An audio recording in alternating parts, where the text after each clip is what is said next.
mengenali sosok ini nih. Mungkin bisa fokus apa? Oh, Mbak ini.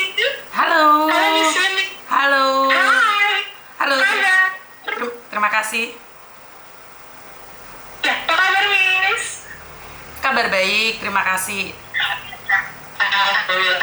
Oke, Miss, monggo silakan untuk dapat menyampaikan pertanyaannya, tapi karena keterbatasan waktu, mohon maaf, kita berikan waktu 2 menit kali ya, Miss ya. Siap. Oke, monggo silakan, Miss. Oke, ini saya ingin menanyakan pada pihak Bea Cukai seperti yang saya kirimkan di Zoom tadi. Saya ingin menanyakan dan kami paham banget dengan sosialisasi yang setiap saat, setiap waktu kami dengarkan, bahkan kami sendiri mengecek di Bea Cukai juga apa yang boleh dan apa yang tidak boleh dibawa ke Indonesia.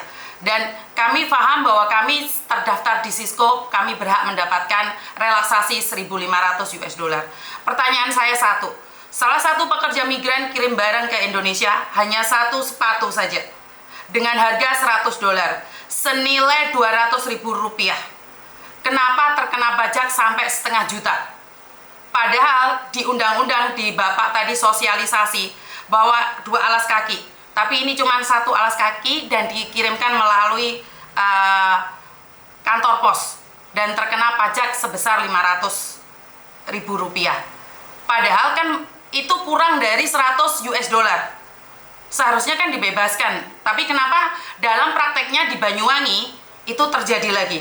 Dulu saya pernah komplain, bahkan sempat viral tentang celana dalam juga ke Banyuwangi. Dan Pak Justinus mengatakan bahwa itu salah input karena tidak ditulisi HKD. Dan hari ini sudah tertulis HKD. Apakah ini juga kesalahan input atau ada sesuatu yang disembunyikan dari kami? Apa arti relaksasi yang Bapak terangkan setiap saat, setiap waktu pada kami, tapi pada kenyataannya kami terbebani? Dari atas sosialisasi pada PMI, tapi pada prakteknya, apakah pegawai Bea Cukai yang ada di daerah itu paham tentang relaksasi yang kami dapatkan? Terima kasih. Baik, cukup itu ya. Oke, berikan sempat. Terima kasih banyak ini atas pertanyaannya. Monggo kita berikan ke Pak Patip dulu kali ya, Pak ya. Oke, monggo Pak Patip dulu. Baik, terima kasih, Zoom.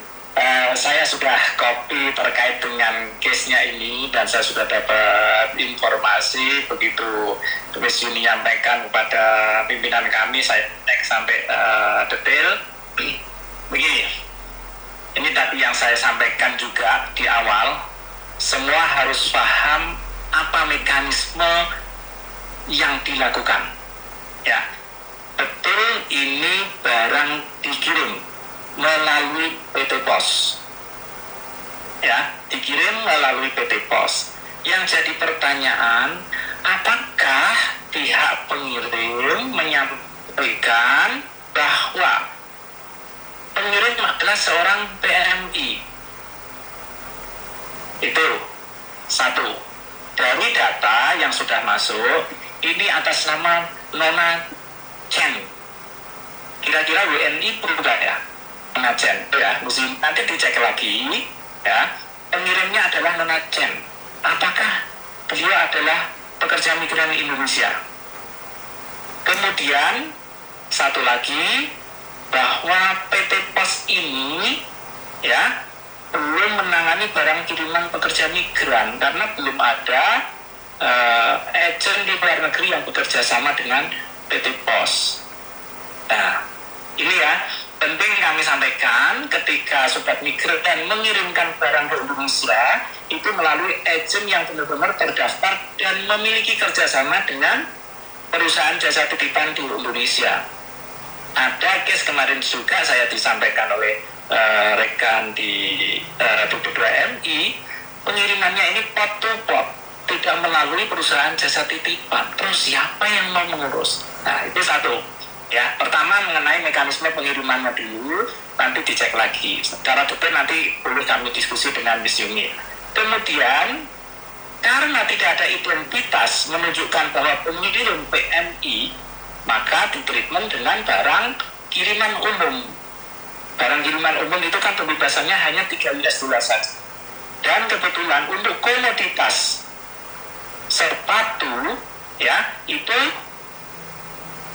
termasuk komoditas barang yang tarifnya kembali ke tarif umum. Berapa biaya masuknya?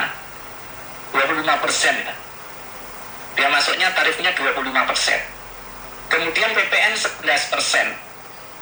Kemudian PPh-nya penerima tidak memiliki NPWP. Tadi saya sampaikan 20%. Sudah kelihatan besar. 25%, kemudian ditambah dengan 11%, 36, kemudian ditambah 20% lagi, 56% lebih pastinya, karena cara penghitungan pajaknya sedikit berbeda. Nah, sehingga kemudian dibuat perhitungan. Harga barang 100 US dollar, 100 Hong Kong dollar dikonversi menjadi kalau nggak salah 12,78 US dollar. Ongkos pengirimannya melalui PT Pos, kami sini hanya menghitung harga barangnya saja. Kami menghitung biaya masuk itu juga dengan biaya kirim. Biaya kirimnya itu 217 Hong Kong dollar. Kalau dikonversikan berapa itu? Total nilai paduannya adalah 40 US dollar. 40 US dollar, sekarang hitung aja kalikan dengan tadi sekitar 50, berapa tadi? 56% ya tadi ya?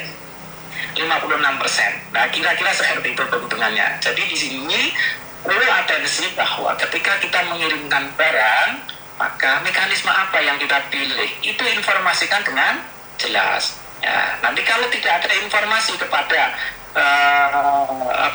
pihak PJT-nya tadi, agennya tadi bahwa ini PMI, kami mentreatment secara umum, ya.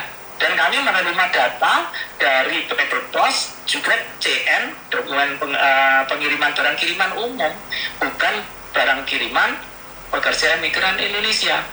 Nah, disinilah ada ada yang belum semua dipahami oleh masyarakat, mekanismenya seperti apa. Jadi sekali lagi, ketika mengirim barang harus melalui agen di luar negeri yang sudah memiliki kerjasama dengan pihak perusahaan jasa titipan di dalam negeri. Begitu di sini. Bapak, saya potong dulu. Maaf. Secara jujur, saya puas dengan jawaban Bapak karena inilah yang saya butuhkan, jawaban inilah yang saya cari-cari. Karena di mana saya mencari kemanapun tidak ada jawaban. Saya sangat puas dengan jawaban Bapak. Pertama, ini berarti kesalahan dari PMI sendiri karena dia namanya Wahyuni, namanya Siti, dia ganti jadi Nona Chen. Ini saya tahu. Berarti ini adalah kesalahan dari mereka. Jadi saya yang membela, saya juga salah, Pak. Saya ucapkan terima kasih. Ini jawaban yang saya cari dari kemarin, Pak. Saya sudah tahu itu Chen, apakah ada dari pihak cukai itu memberi jawaban sama saya. Ternyata tidak. Dan ini saya akan memberikan informasi pada teman-teman yang lain, jangan memakai nama palsu. Namamu Isna ini, namamu Siti, ya udah pakai nama Siti aja, ngapain pakai Chen, pakai Li, pakai nama-nama Cina. Jadi ini saya akan katakan bahwa Bea Cukai tidak bersalah dalam memberikan ini, karena treatmentnya secara apa ya? Ya siapa sih yang nyangka nama Chen itu nama Indonesia, kalau namanya Indonesia kan Siti, Eko, Eka. Jadi ini teman-teman ya, saya sampai debat habis-habisan kenapa saya ngengkel ingin bertanya, dan jawaban ini saya puas dengan jawaban ini, Pak. Jadi ini bukan kesalahan dari Bea Cukai. Saya terima kasih juga pada Pak Justinus, pada Pak Doni juga, Pak Teddy, dan juga para staf Bea Cukai. Saya minta maaf. Ini sebenarnya saya sudah tahu ada nama Chen-nya, tapi karena tidak ada satupun dari pihak Bea Cukai yang menjelaskan sama saya menunggu, dan bravo Bea Cukai. Baik, terima kasih Mas Dini. Ya, mohon diinformasikan kepada rekan-rekan yang lain. Siap, Bapak. Oke, terima kasih atas pertanyaannya, dan terima kasih juga untuk teman-teman lainnya juga yang tadi sudah mengirimkan pertanyaan juga. Oke, karena mission ini juga sudah pertanyaan, kita langsung lanjut ke pertanyaan yang kita kumpulkan dari Instagram ya. Nah, bagi teman-teman yang kemarin sudah mengirimkan pertanyaan lewat Instagram story-nya BP2MI, mungkin kita langsung aja ke April ya Pak ya. Kita ada pertanyaan dari Triambar S. Nah, apa saja sih Pak barang bawaan yang dibatasi? Itu, monggo Pak. Baik, terima kasih Mbak Kalisa. Mungkin langsung saja ya. Kembali lagi, Sobat Migran. Jadi konteksnya, bukan pikirnya, mohon juga sedikit dirubah ya. Jadi tidak hanya fokus pada dibatasinya. Tapi ini kemudian kembali kami sampaikan, ini kan sebenarnya relaksasi pengecualian ya. Boleh impor barang bawaan izin, nggak ada dan lain sebagainya. Itu konteks yang harus kami. Memang betul dari sekian kelompok barang yang boleh dibawa sebagai barang pribadi penumpang ya ada sekitar 29 kelompok barang. Ada memang barang-barang yang dibatasi nilai atau jumlahnya, tetapi juga ada sebagian yang memang tidak dibatasi nilai atau jumlahnya. Tadi saya kira sudah saya jelaskan ya, fokus ke beberapa komoditas ya seperti tas kaki gitu ya, tas gitu ya, produk tekstil sudah jadi lainnya, handbag gitu ya, itu yang tentunya nanti harus jadi perhatian sobat Miduan sekalian. Khusus untuk pakaian jadi ya, sekali lagi kami sampaikan tidak ada batasan jumlah atau nilainya kalau itu sebagai barang bawaan penumpang. Saya kira itu Mbak Karissa, sekali lagi tentunya juga ada tujuannya kenapa dibatasi untuk beberapa barang tadi ya. Saya sudah panjang lebar tadi, masih ada saudara-saudara kita ya kerja di industri dalam negeri yang memang sangat tergantung ya dan sangat dipengaruhi dari barang-barang impor ini. Terima kasih Mbak Karissa. Oke, baik, kita lanjut ke pertanyaan selanjutnya untuk Pak Hopi, Pak. Dari Chai Safia, dibilang saya ingin bawa snack dan kosmetik buat oleh-oleh nih. Nah, gimana aturannya Pak supaya bisa bebas biaya masuk? Ya, baik, terima kasih penanya tadi ya. Bagaimana bisa bebas biaya masuk? Berarti jangan sampai nilainya melebihi 500 US dollar. Kan itu. Barang penumpang tadi kan diberikan pembebasan sampai dengan nilai 500 US dollar. Kalau pengen bebas berarti jangan sampai nilainya melebihi 500 US dollar. Selain itu, ya, karena catatan ya tadi kan kosmetik itu ada batasannya paling banyak 20 ya tadi ya. Kosmetik itu ya jangan sampai lebih dari 20. Nanti kalau lebih dari 20, yang selebihnya nggak bisa diselesaikan. Pasti ditahan oleh bea cukai. Ya. Meskipun banyak juga nggak bisa, karena memang yang diizinkan sejumlah 20 itu saja. Ya, jadi kalau sudah dibatasi jumlahnya jangan membawa lebih. Gitu ya. Rumusnya gampang, nilainya jangan lebih dari 500 US dollar. Gitu ya. Makasih. Oke, nah masih ke Pak Hopi nih Pak, dari AMNJB.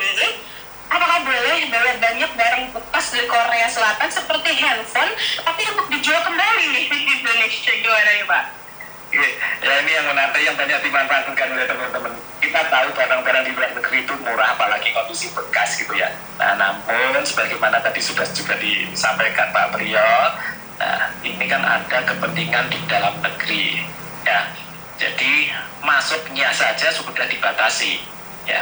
Tadi kan hanya boleh 2 unit saja, baru maupun bekas 2 unit saja karena ada kepentingan registrasi IMEI.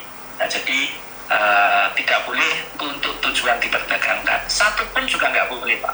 Kalau sampai nanti terbukti dari petugas bea cukai itu bisa membuktikan, dapat bukti bahwa jumlah yang satu saja itu tadi untuk diperdagangkan, maka ya nggak bisa diselesaikan juga. Karena tadi kan ketentuannya Pak Priyo tidak untuk kegiatan usaha, ya. Jadi benar-benar untuk keperluan pribadi, gitu ya. Baik, terima kasih. Gitu. Oke, mungkin bisa ditambahkan Mas? Oh, sudah cukup ya. Oke, baik. Kemudian kita lanjut sebentar. Kita lihat pertanyaannya. Pak Hopi lagi nih. Oke, ada yang bertanya, kalau untuk handphone milik anggota keluarga, apakah boleh ikut didaftarkan nih Pak, agar bisa bebas biaya masuk? Pembebasan untuk barang pekerja migran Indonesia tadi kan orang per orangan, ya.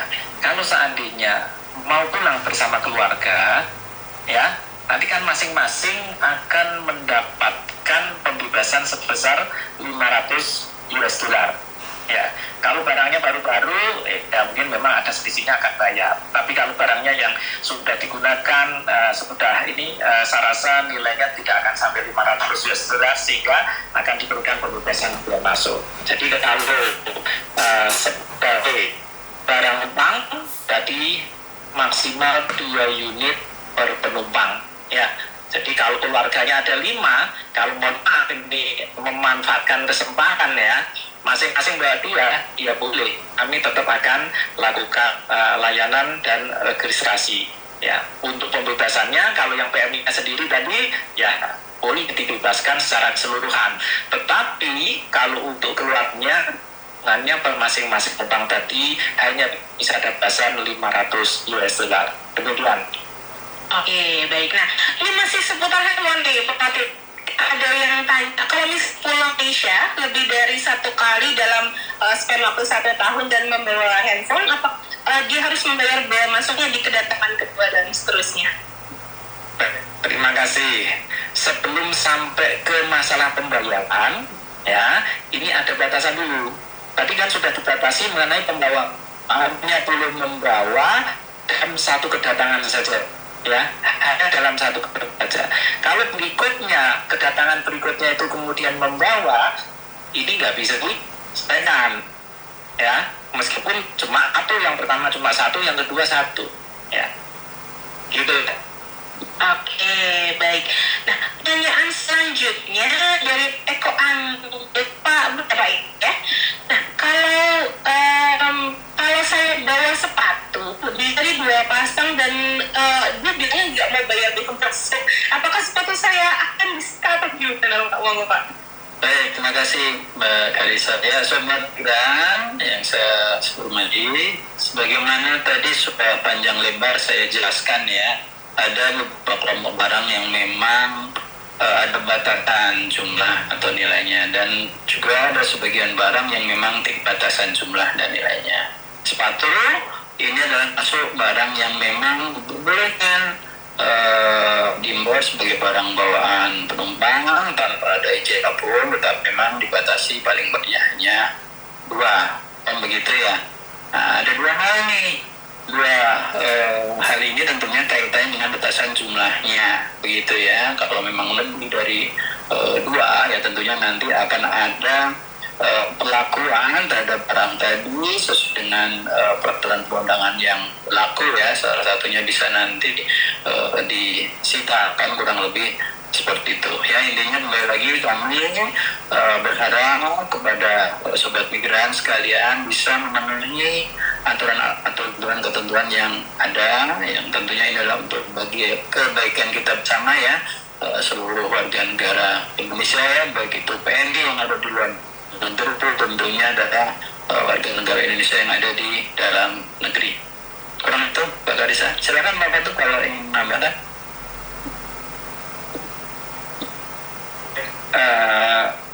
Satu unit sepatu kalau memang nilainya tidak lebih dari 500 US dollar akan dibebaskan. Tapi kalau lebih, atas kelebihannya tetap bayar. Kecuali tadi yang membawa betul ini sepatu ya, bukan handphone sepatu, jadi atas kelebihannya harus bayar bea masuk dan pajak. Demikian, terima kasih. Oke, baik. Nah, selanjutnya dari Depastia, bagaimana jika barang yang saya kirim ke Indonesia ternyata nilainya lebih dari US 500 nih Pak? Mungkin Pak Koti bisa menjawab. Dia nggak bilang spesifik sih Pak, misalnya totalnya ternyata lebih dari 500. Iya, ini barang kiriman ya, atau barang penumpang? Kiriman nih sendiri. Baik. Tadi sudah saya sampaikan, kalau barang kiriman kerja migran Indonesia melebihi nilai 500 US dollar, maka akan dipungut atas kelebihannya dengan tarif pembebanan 7,5%, kemudian PPN-nya 11%, kemudian PPH-nya 7,5 atau 10 kalau punya NPWP. Kalau tidak memiliki, maka tarif PPH-nya dikalikan 2. Ya, mungkin sekitar 30%-an kalau punya NPWP ya, sekitar 30%. Tapi kalau nggak punya mungkin hampir 40 ya, 36 kalau nggak salah ya. 36% dari harga barang dan biaya pengiriman. Contoh misalnya mengirimkan barang dengan nilai 750 US dollar, maka untuk nilai 250-nya, karena 750 kurangi 500, 250-nya ini harus bea masuk. Kalikan aja misalnya 30%, berarti sekitar 80 sekian US dollar. Gitu ya. Nah, ini saya pakai benar ya, karena kalau ngalikan kurs nanti lebih panjang lagi. Oke, terima kasih. Oke, menurut Pak ada yang mau ditambahkan Pak? Selanjutnya ada pertanyaan dari Din Cedrong. Kalau misalnya untuk lagi itu, jika saya mengirimkan barang ke Indonesia, siapa yang harus bayar biaya masuknya? Apakah pengirim atau penerima barang? Oke, tadi sudah saya jelaskan mestinya ya. Yang bertanggung jawab atas biaya masuk dan pajak itu adalah orang yang namanya tercantum sebagai penerima barang dalam dokumen pengiriman, dokumen pengangkutannya. Jadi yang ada di Indonesia mestinya ya, yang punya tanggung jawab untuk membayar biaya masuk dan pajak. Itu ya, penerima barang. Baik, Pak. Oke, nah mungkin pertanyaan terakhir yang bisa dijawab oleh Pak Ahmad dan juga Pak Bundan, ada dari Gemel Viana. Apakah ada kontak customer service untuk bisa dia bertanya terkait barang-barang bawaannya atau dan pembebasan biaya masuknya, Pak? Oke. Ada kontak center bea cukai 1.500-225. Ya, ada kontak bea cukai, kontak senternya bea cukai 1.500-225. Oke, mungkin sebelum saya kembalikan ke Mbak Karisa, Ya. ada tadi saya lihat di chat ini kok ada yang bertanya, saya sudah bekerja 10 tahun di luar negeri, kemudian pulang mau bawa pakaian bekas saya, nggak boleh. Silahkan, nggak ada masalah. Ya, pakaian bekas yang sudah dipakai, yang itu silahkan dibawa pulang. Ya, cuma risikonya terkait dengan penumpang nanti kan akan excess baggage, gitu ya. Tapi kalau dikirim ya tadi hanya boleh sekali pengiriman untuk yang kondisi bekas 15, gitu. Tapi kalau mau dibawa pada saat pulang, silahkan. Dan saya yakin selama ini saudara-saudara sekalian yang pulang tidak mengalami kendala seperti yang heboh di medsos ya. Ya ini terus terang ramai di medsos, tapi di lapangan kami meninjau di beberapa tempat dana yang besok kami ke Juanda, mungkin kemarin kami ke Pak Dirjen juga sudah ke Soekarno-Hatta, kemudian ke Kuala Lumpur, tidak menemukan masalah-masalah yang viral di medsos. Demikian, terima kasih, saya kembalikan Mbak Karisa. Oke, baik. Terima kasih banyak, Pak. Tadi 1.500 berapa, Pak? Benar, Pak? Untuk kontaknya 1.500? 225. 225. Jadi mungkin untuk teman-teman pekerja di Indonesia yang ingin, yang penasaran ya, Pak, atau mungkin mau konfirmasi kira-kira eligible untuk masuk ke Indonesia kah atau bagaimana, bisa mengontak nomor tersebut ya, Pak ya? Oke, mantap. Bisa langsung di 1.500 225. Oke. Kita langsung move ke pertanyaan yang di kolom komentar. Teman-teman gimana? Kita mau pertanyaan komentar ya? Atau gimana? Oke. Kita udah banyak nih yang masuk ke kolom komentar kita yang ada di YouTube. Mungkin tadi juga sempat satu sudah dijawab oleh Pak Khotib. Kira-kira mungkin kita jawab dua lagi aja ya teman-teman ya. Oke, mungkin satu monggo Pak Priyo, satu monggo Pak Khotib untuk bisa memilih. Monggo.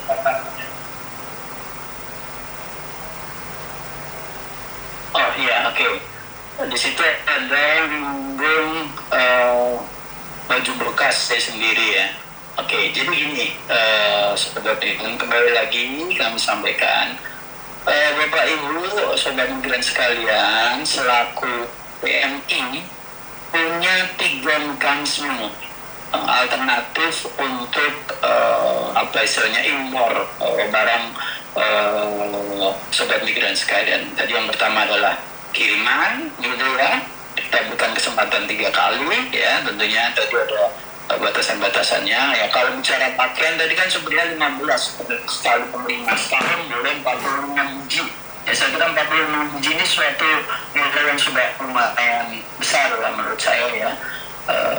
Untuk Sobat Migran sekalian. Kemudian yang kedua tentunya bisa juga kalau lagi cuti gitu ya, tadi kan bisa dibawa langsung. Untuk pakaian ini kan nggak ada batasannya, silakan bawa berapa banyak gitu ya tentunya. Tapi kalau nanti ada yang baru gitu ya, tentunya nanti Pak Khotib akan melihat ini ada dikasih nggak untuk diperdagangkan atau diperjualbelikan kan gitu. Kemudian terakhir kalau tadi disinggung berapa tahun kerja gitu ya, pulang ya ini kan selesai kontraknya. Nah itu kan mekanismenya barang pindahan ya kita batasi gitu ya.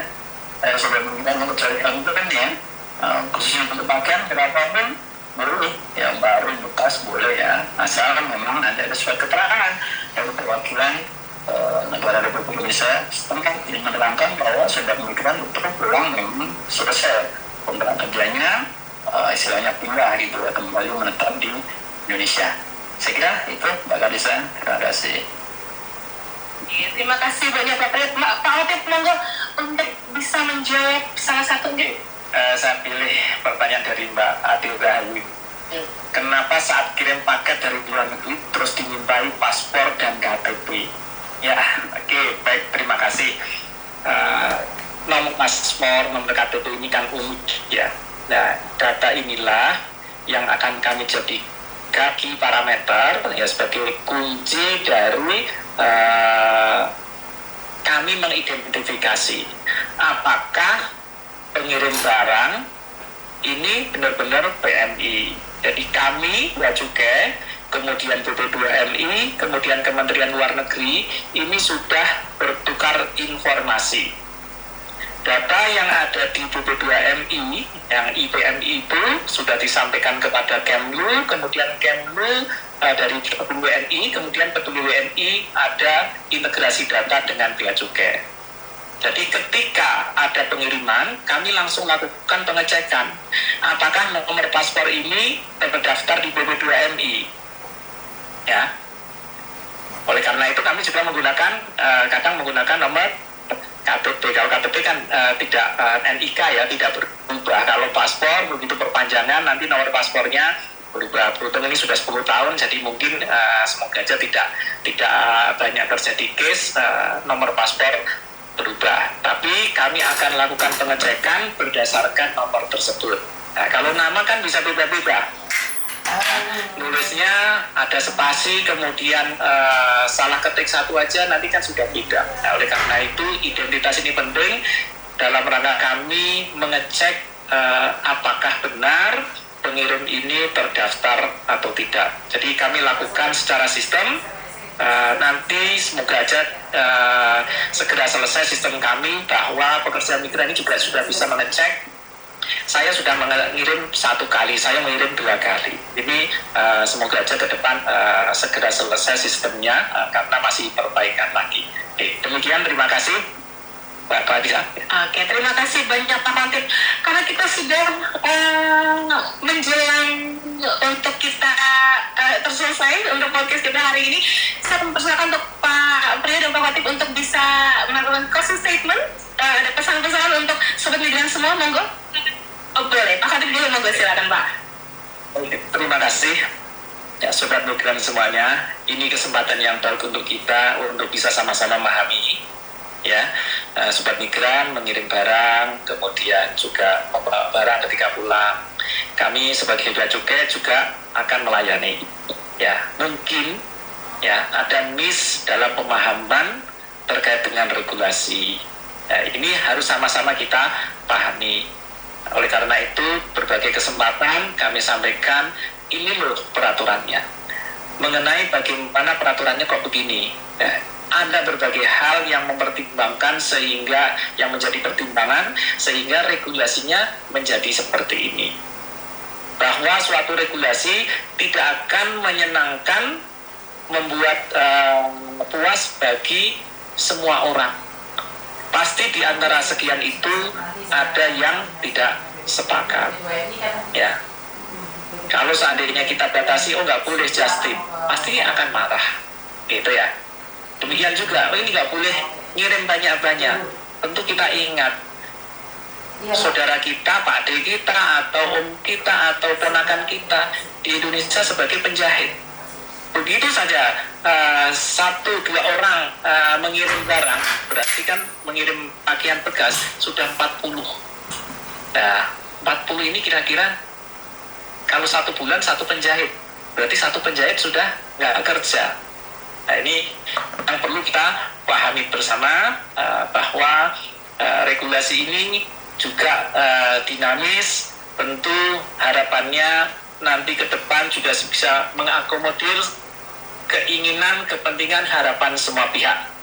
Ya, saya yakin bahwa tidak berhenti di sini, akan ada evaluasi terhadap peraturan yang dilaksanakan dan juga bagaimana kami melakukan pelayanan dan pengawasan di lapangan. Demikian, terima kasih. Kurang lebihnya mohon maaf. Wassalamualaikum warahmatullahi wabarakatuh. Waalaikumsalam warahmatullahi wabarakatuh. Monggo, Pak. Baik, terima kasih Mbak Laksa. Saya kira sudah didorong semua oleh Pak closing statement-nya begitu ya. Sekali lagi Sobat Migran sekalian yang saya banggakan, saya hormati, dapat kami sampaikan kembali lagi ya, suatu aturan regulasi dibuat tentunya untuk memberikan kemudahan gitu ya kepada pihak-pihak yang terkait, dan tentunya juga ada kepentingan-kepentingan, tujuan-tujuan yang ingin didapatkan, yang mana memang kadang-kala dirasa bahwa ini tidak menguntungkan bagi satu pihak gitu ya, menguntungkan pihak yang lain. Nah, tentunya pemerintah dalam hal ini selalu berusaha untuk mencari titik tengahnya, mencari keseimbangan antara pihak-pihak tadi yang terkait ya, Bapak Ibu selaku pekerja migran Indonesia yang kerja di luar negeri, dan tentunya kami juga harus memikirkan bagaimana keberlangsungan ya industri-industri kecil menengah kita, buruh-buruh pabrik kita yang ada di dalam negeri ya. Kemudian itu juga disampaikan oleh Pak Kote, aturan yang dinamis, harapannya nanti tentunya akan ada evaluasi ya dalam jangka pendek ataupun mungkin dalam jangka menengah atau jangka panjang untuk selalu diperbaiki gitu ya, pelan-pelan tadi selalu perbaiki sehingga mendapatkan titik keseimbangan bagi seluruh pihak-pihak yang terkait. Saya kira itu Mbak Larissa, terima kasih. Ya, terima kasih banyak. Kita berikan aplaus dulu teman-teman narasumber kita hari ini. Terima kasih banyak kepada bapak-bapak yang sudah menemani saya dan menemani Sobat Migran semuanya. Mudah-mudahan bisa tercerahkan gitu, dan juga mudah-mudahan bisa meringankan pikiran apalagi Sobat Migran semua yang ingin kembali tanah air. Mudah-mudahan dengan menonton episode kali ini bisa pede untuk membawa barang bawaannya kembali ke tanah air, atau mungkin ke orang-orang tercinta di sini. Terima kasih banyak kepada Sobat Migran juga yang sudah menonton dari jam 10 tadi. Jangan lupa untuk follow sosial medianya BP2MI, ya ada centang birunya. Terima kasih banyak semuanya. Assalamualaikum warahmatullahi wabarakatuh. Sampai jumpa di episode berikutnya. Bye. Waalaikumsalam warahmatullahi wabarakatuh. Oke. Kenapa saya nangis ya? Oke. Pastinya kalian penasaran.